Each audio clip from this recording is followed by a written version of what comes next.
Hey guys, it's your boy Mark back with another video, and I'm here to give you my review of WWE Money in the Bank 2019. Money in the Bank 2019 got off the air like an hour ago. I uploaded 2 videos already. One of them is about like my reaction to that main event, which I'll get onto soon. And one was for Game of Thrones. I did not watch the Game of Thrones series finale. I was busy watching Money in the Bank, but I did find out who got the Iron Throne. Don't worry, I'm not gonna spoil nothing. I was pissed at who got the Iron Throne. I'll say that. But whatever. Money in the Bank. Wow, guys. Wow. Honestly, to me, guys, this pay-per-view was perfect. Up until that bullshit in the main event. I can't believe it, man. I can't believe it. That's 3 Money in the Bank pay-per-views in a row that WWE fucked up. I had a conversation with a friend of mine. I had a conversation with him on Facebook. Actually, of course, let's see, I'll read it out to you. I will show that conversation in this video. We were talking about how they fucked up 3 Money in the Bank pay-per-views in a row, and I personally think 2017 was bullshit because of James Ellsworth helping Carmella, interfering in that Money in the Bank ladder match. I thought it was bullshit because of Jinder Mahal beating Randy Orton in front of Randy Orton's family. It was also bullshit because Shinsuke Nakamura being taken out early by Baron Corbin, who went on to win that Money in the Bank ladder match. He didn't even win the title, though, because John Cena, my man, fucked him up. Good job, too. And, yeah, let's go into last year. 2018 was bullshit because of Shinsuke not winning the WWE Championship when he should have. And the briefcase being wasted on Braun Strowman. Wasted. I don't care how epic that last man standing match between Shinsuke and AJ was. It was phenomenal. But Shinsuke should have won that shit at SummerSlam 2017. He shouldn't have had to win it at fucking... And I'm talking too much about the past 2 Money in the Banks before this one. But it's bullshit. And to me, 2019 was amazing. Perfect Money in the Bank pay-per-view until fucking... I'll save that till the end. I'll save why it's bullshit to the end of this video. Fucking Brock Lesnar, man. Fucking hell. Sorry for so much swearing, but this is bullshit, man. This is fucking bullshit. It is, man. It is. Alright. We're going to start off with the pre-show match. That is the Usos facing off against WWE Smackdown Tag Team Champions, Bryan and Rowan. This was a really fun match. I had a lot of fun watching this match. Rowan, by the way, was wearing a very awesome Slipknot shirt. I noticed that. That was so cool, honestly. And the Usos were, were like very underdoggy, if that's even a word, to Bryan and Rowan. They both teamed up to take out Rowan on the outside. Then it was Bryan alone in the ring. They did their finishes on Bryan, 1, 2, 3, which explains why this wasn't for the title, for the WWE SmackDown Tag Team Championship. Because I was like, why isn't this for the title? And there it was. It was obvious, because Bryan and Rowan were the Tag Team Champions, and they didn't want them to lose the titles, but they wanted them to lose just the match, just not the titles, But it was a fun pre-show match, I thought, and it was the start of an amazing night until that bullshit in the main event. I can't stop thinking about it. It was such bullshit. Really was. You gotta be fucking kidding me, man. Alright, Nick, oh yeah, then the show officially begins with the Money in the Bank, the women's Money in the Bank ladder match. We have Bayley versus Carmella, Dana Brooke, Ember Moon, Mandy Rose, Naomi, Natalya, and Nikki Cross. Well, they're all facing each other. It's not Bayley against them all. Like a one giant handicap match. This match was awesome. That eclipse from Ember Moon onto that ladder onto Natalya was beautiful. Just a lot of women shine in this match. So much cool stuff. You got Sonya Deville helping out Mandy Rose, of course. You know, helping out her best friend. And I thought Mandy Rose was going to win, actually, but then Bayley came out, pushed them off, and Bayley is Miss Money in the Bank. Congratulations to Bayley. Great moment. Awesome match. Awesome opener. So happy for Bayley, and we'll get on to Bayley later on. Yes, you know where I'm getting at here. But next up, we have the WWE United States Championship match. We have Samoa Joe defending against Rey Mysterio. This match, for what it was, I thought was fun. It was going to be a fun match. If you remember at WrestleMania, this match between those two, Joe and Mysterio, it was basically a squash. It was a 60-minute squash. Samoa Joe put in the Conquista clutch, and Rey was out. Just like that. Sorry. But here, boy, how the tables have turned, man. Rey Mysterio. I think Samoa Joe was going for a powerbomb or something like that. Then Rey Mysterio rolled him up. 1, 2, 3. Rey Mysterio defeats Samoa Joe just like that in a minute 40 seconds. Wins the United States Championship. And I believe he is a Grand Slam champion now. Congratulations to Rey Mysterio.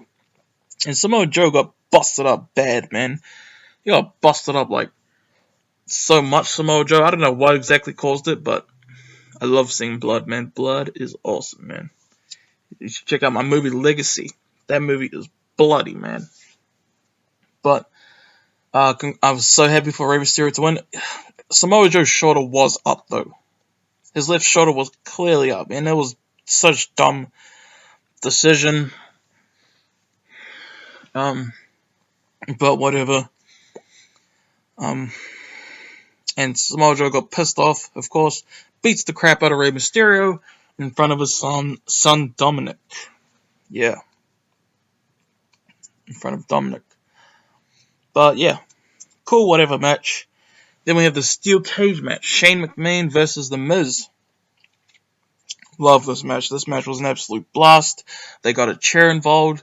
Shane McMahon acting like a pussy, you know, just trying to immediately, leave the steel cage. But Miz wasn't allowing that.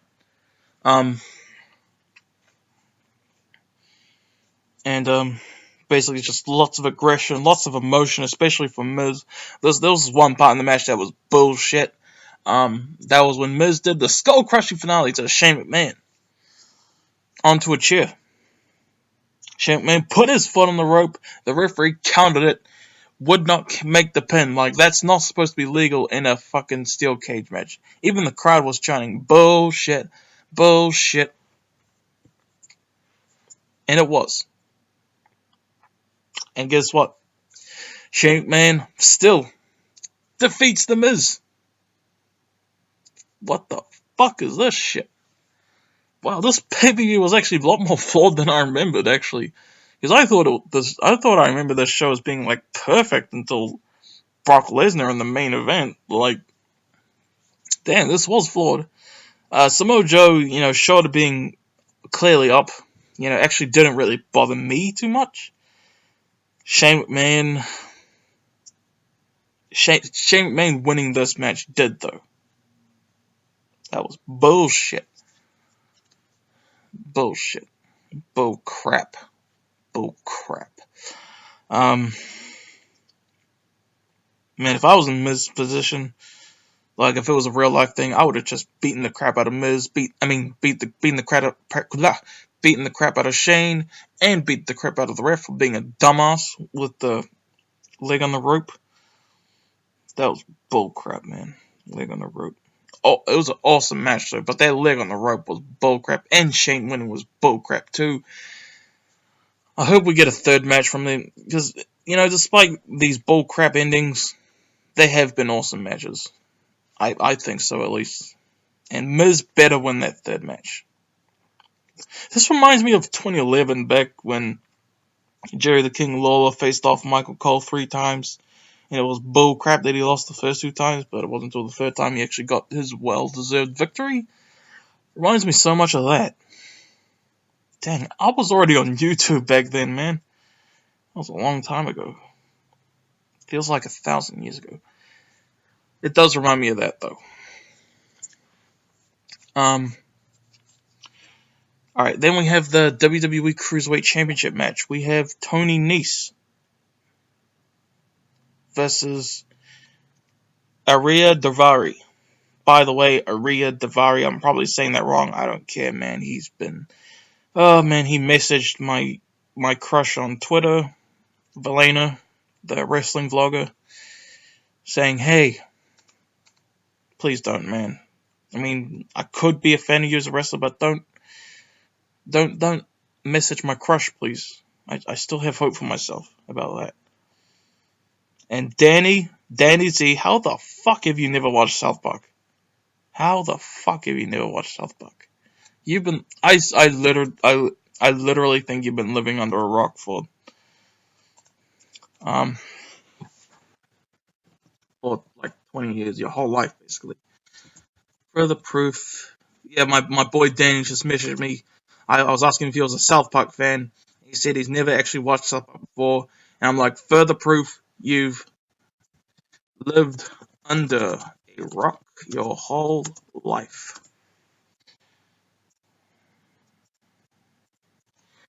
Alright. Sorry about that. But is this still going? Is this still recording? Yes, 12 minutes. Well, 12 minutes. Yeah. Daivari, I could like you, but please don't message Valena. I really like her a lot. Even though she's barely acknowledged me, she did retweet one of my tweets one time, and she did give my one of my comments on her videos a like and heart. And Valena also I feel like that movie Hitch with Will Smith and Kevin James. I feel like I'm Kevin James, and Valena is Allegra Colt. That's how I feel, honestly.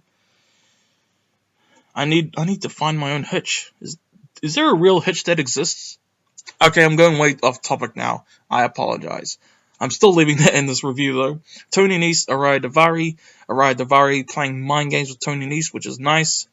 It was a fun match, I thought. Fun cruiserweight action, like you'd expect. It's nice to see these guys on the main show for once, to be honest with you. But Tony Nese overcame the odds. 450 splash. Daivari barely kicked out. And then Tony Nese did the knees to the corner. And then that was it. He won the Cruiserweight Championship. And very happy about that. I mean, he retained the Cruiserweight Championship. Very happy about that. Very happy about that. Alright. Becky 2 bouts. It's time for Becky 2 bouts now. Of course, you guys know in this pay-per-view, it was Becky Lynch having to defend both the Raw and SmackDown Women's Championships that she won at WrestleMania. In 2 individual separate matches. By the way, where is Ronda Rousey? She's the female Brock Lesnar. Now I get why people hate her so much. I'm doing the shrug. You can't see it, but I'm doing that asshole shrug. You know what I'm talking about. That emoji.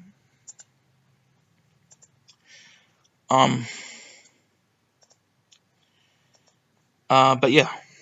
So, first of these 2 Women's Championship matches from Becky Lynch. First up being Becky Lynch defending the Raw Women's Championship against Lacey Evans. It was fine. It was a fine match. I was okay with either of these 2 winning because I'm a big fan of both of them. I would have been, if I could have chosen like the outcome, if I had to choose that one of these challengers had to win, against Becky, and Becky would beat the other. I would have chosen Lacey beating Becky and Becky defeating Charlotte. We got literally the opposite of that. I know I already spoiled it instead of build up to it, but I don't give a shit. My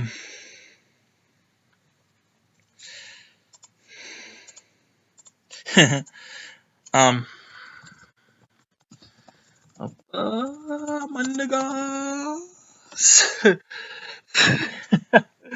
Alright, I was just messaging my man, Danny Z, again. Sorry.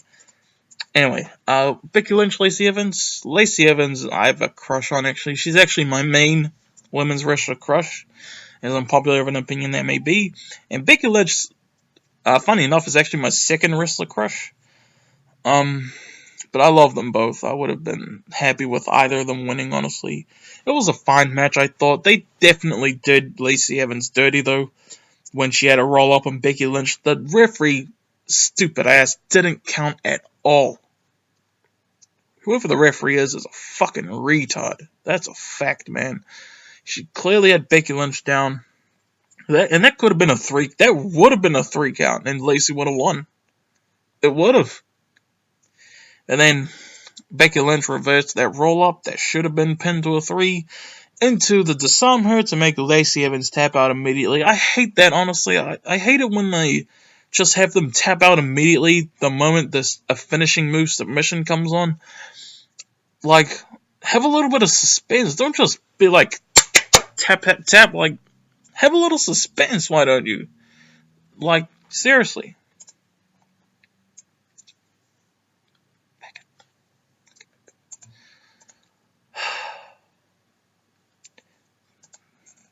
But regardless, it was a fine match. I'm not too bothered by that ending. Like, I didn't even realize how annoyed I was with instant tap outs until I looked on Twitter.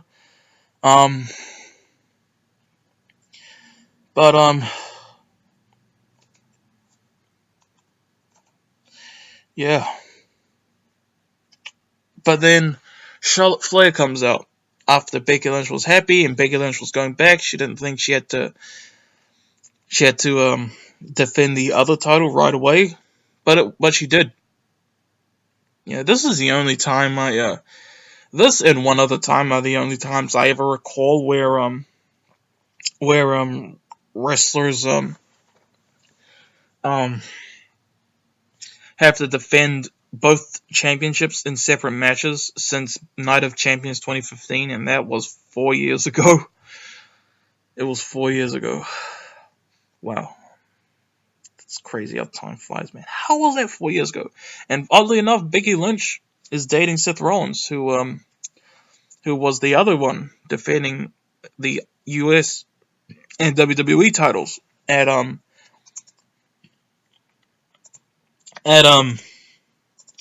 Night of Champions 2015.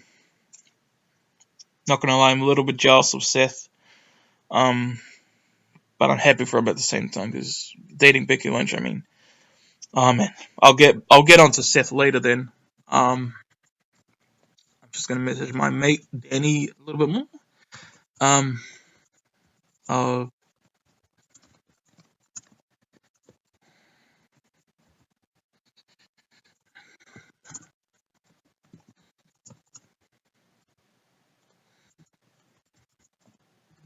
I am talking about the fact.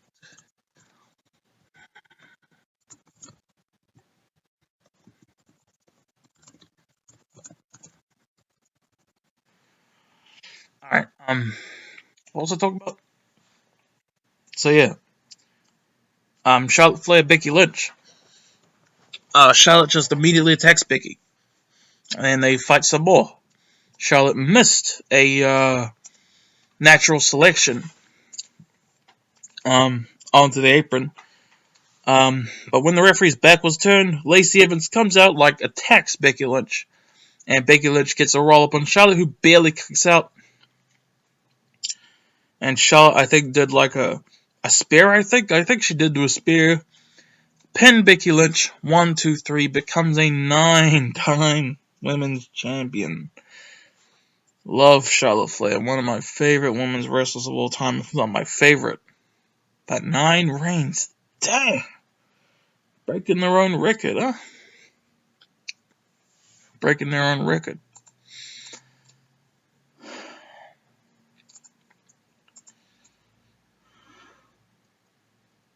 Oh yeah, my man messaged, commented on my reaction to that main event, which is already up, by the way. If you want to see my reaction to the main event of this show, I uploaded it. So yeah. So yep, Charlotte Flair wins. Defeats Becky Lynch, of course. And she rubs it in Becky's face like, "Oh, you're gonna cry." If someone did that, "Oh, you're gonna cry" to me, I would be like, "You fucking cunt," and I would fucking smash their fucking faces in. Yep. And then Charlotte and Lacey Evans both beat the crap out of Becky Lynch some more. And then Bayley comes out to save Becky Lynch, and then she beats the crap out of Charlotte Flair. Charlotte Flair tried to beat up Bayley but couldn't. And then Bayley, just being suspenseful as fuck, grabs her case and decides to cash in Money in the Bank on Charlotte Flair. The bell rings. Charlotte Flair doesn't even stand up. Bayley gets the top rope. Elbow. 1, 2, 3. Bayley wins the Smackdown Women's Championship. What a moment. That was an awesome moment, man. Wow, I'm very happy for Bayley right there. That was awesome. That was awesome. And she celebrates all over the arena. It was awesome. I'm so happy for Bayley, man. One of my favorite women's wrestlers of all time, pretty much. So much fun to watch.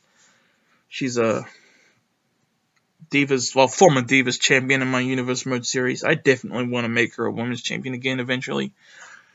But, man, I gotta get back to Universe Mode, man. Oh, especially coming off fresh the Royal Rumble. Yeah. But, yeah. Awesome that Bayley's now the SmackDown Women's Champion. Awesome.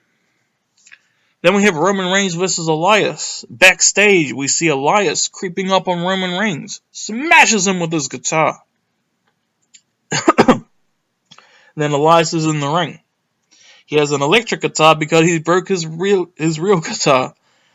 And after his performance, talking crap about Stamford, Connecticut, he goes backstage to leave, and then all of a sudden, dinner.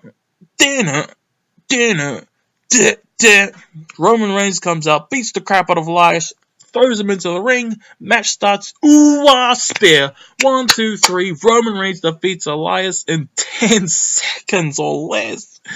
Just like that. That was fun.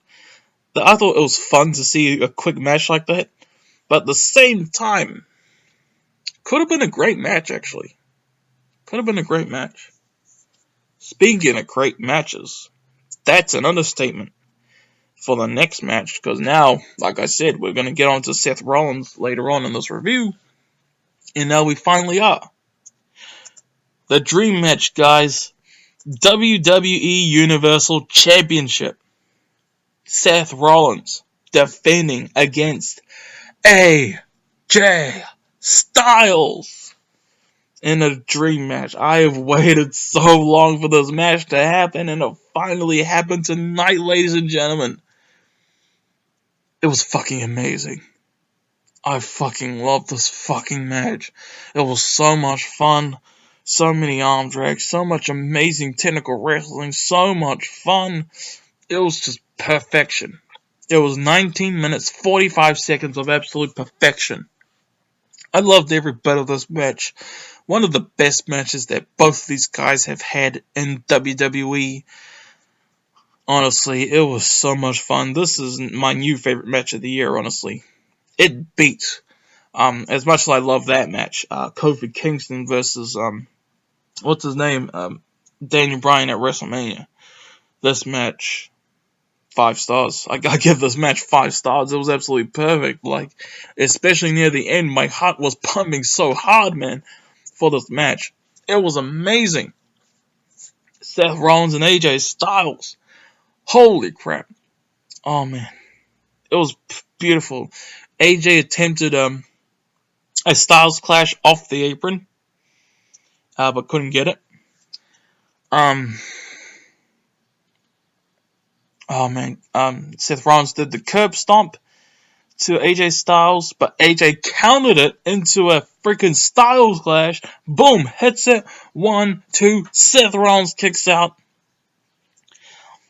Then AJ can't believe it. Isn't able to believe that Seth Rollins just kicked out of that. Then AJ Styles goes for the phenomenal forearm, and Seth Rollins kicks him, and kicks him in the face. I mean, no, he did the V trigger, to AJ Styles, as a counter to his phenomenal forearm. Then he did the kick. Then he did the curb stomp. Then he covers AJ Styles.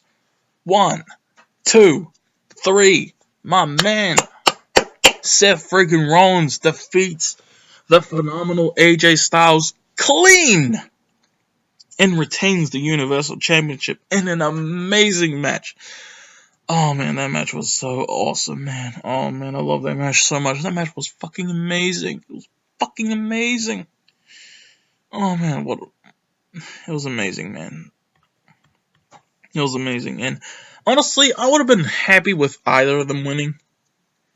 But I definitely, even though I would have been happy if AJ had won, I definitely would have preferred Rollins retaining anyway. Because as much as I love AJ Styles to death, I love Seth Rollins slightly more than AJ. They're both like my top 2 current favorites in WWE right now, for sure.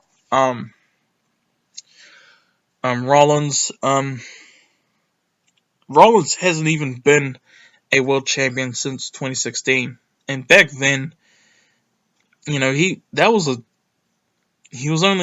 got cashed in on by Dean Ambrose straight away with his last world title reign anyway. And AJ Styles just had a year-long WWE Championship reign. It was back in November that it ended on Smackdown nonetheless.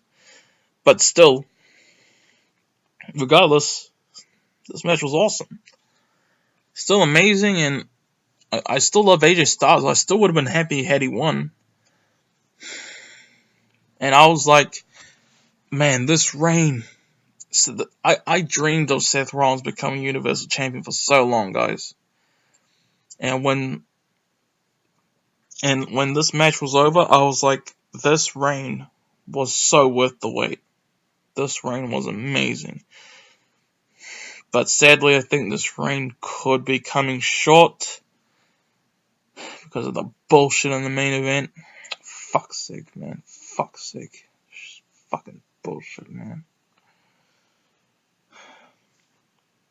Anyway, then there was supposed to be a 6-man tag team match after that amazing Universal Championship match. With like Kalisto and Grand Metalik and some other guy. And it was supposed to be a 6-man tag match, but Lars Sullivan came out, beat the crap out of them all. And the match never happened. So yeah, whatever. But next up, we have the WWE Championship match. Kofi Kingston defending against Kevin Owens. This match was awesome. It was a lot of fun, in my opinion. Kofi Kingston and Kevin Owens was just a really fun match. I loved the promo for this match, I gotta say. With Kevin Owens pretending to join New Day and then later screwing him. What's WWE's obsession with that, by the way? Just turning amazing face wrestlers heel. Why? What's your obsession with that? You did that with Johnny Gargano. You did that with Daniel Bryan. I don't know why the fuck you did that with Daniel Bryan, especially. And Johnny Gargano. If they turn John Cena heel when he comes back, I'm done, man. Actually, no. I love Cena face all heel. So I take that back, but you know what I mean. But regardless, we got an awesome match between Kofi Kingston and Kevin Owens, in my opinion. By the way, why isn't Xavier Woods allowed to be Kofi's partner? Kofi's manager? So dumb. But it was a fun match, man. Kevin Owens took off Kofi Kingston's shoes near the end. I don't know what the point of that was. But Kevin Owens did this pop-up powerbomb out of nowhere, which I kind of thought it was it for a second, but Kofi kicked out. Kofi did the SOS. Kofi did the what's it called? The Trouble in Paradise to Kevin Owens, but he got knocked out to the outside. And then he got back in the ring eventually, and then this was the part when Kevin Owens took Kofi's shoes off. I don't know what the point of that was. But then Kofi Kingston still put out a second Trouble in Paradise for the 1, 2, 3, defeats Kevin Owens and retains the WWE Championship in an awesome, fun match. Who would have thought that 2019, let's say back in 2012, if someone told me back in 2012 that one day we will see Kofi Kingston defend the WWE Championship against Kevin Steen, because remember back in 2012 he was still Kevin Steen. He didn't come to WWE until 2015, I believe. But still, like, I don't know if I would have believed you if you told me that. But awesome match in my opinion. I would say, I don't know, 2 awesome world title matches in a row. You can't complain. Rollins Styles will still easily match at night though, but oh man, it's a shame this pay-per-view was full of so many awesome matches, but they fucking fucked it up with the fucking main event. What the fuck, man? You're this fucking close to fucking perfection. And yes, it's time to review the main event. Money in the Bank ladder match. Ali versus Andrade versus Baron Corbin versus Drew McIntyre, who should have won this match, versus Finn Balor versus Randy Orton versus Ricochet. Sami Zayn wasn't supposed to be in this match.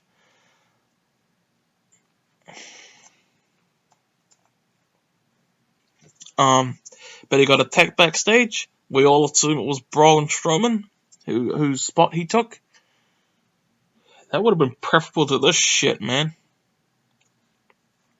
Anyway, the match itself was awesome. So many great spots. Everyone, in my opinion, shined in this match. Finn Balor took a lot of hits in this match, man. He got Andrade like powerbombed him through the ladder, and Drew McIntyre did the reverse Alabama slam to him onto a ladder, and then he took another move with himself lying on a ladder. Baron Corbin did this awesome end of days on the outside. I think he caught Ricochet, or was it Ali? I don't remember. But he did an awesome. He did some cool stuff. Oh yeah, he did do the choke slam to Ali onto one of the announce tables. And surprisingly, it looked like Ali was about to win. And I was like, wow, Ali, really? But then, Brock Lesnar comes out with Paul Heyman, sprints to the ring, beats the shit out of everyone, fucking ruins everything, climbs up top, wins the Money in the Bank ladder match. What the fuck? What the fuck was that?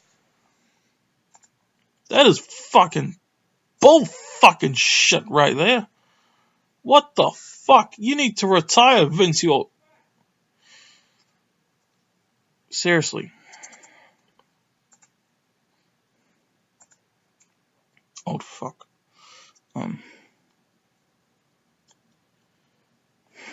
So stupid.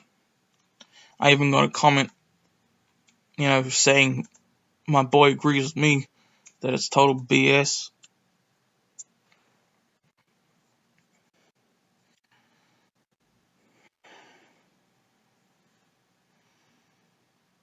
Hope you didn't hear that, by the way. Shame. Oh, an awesome match. Ruined. An awesome. Maybe if I look back on this.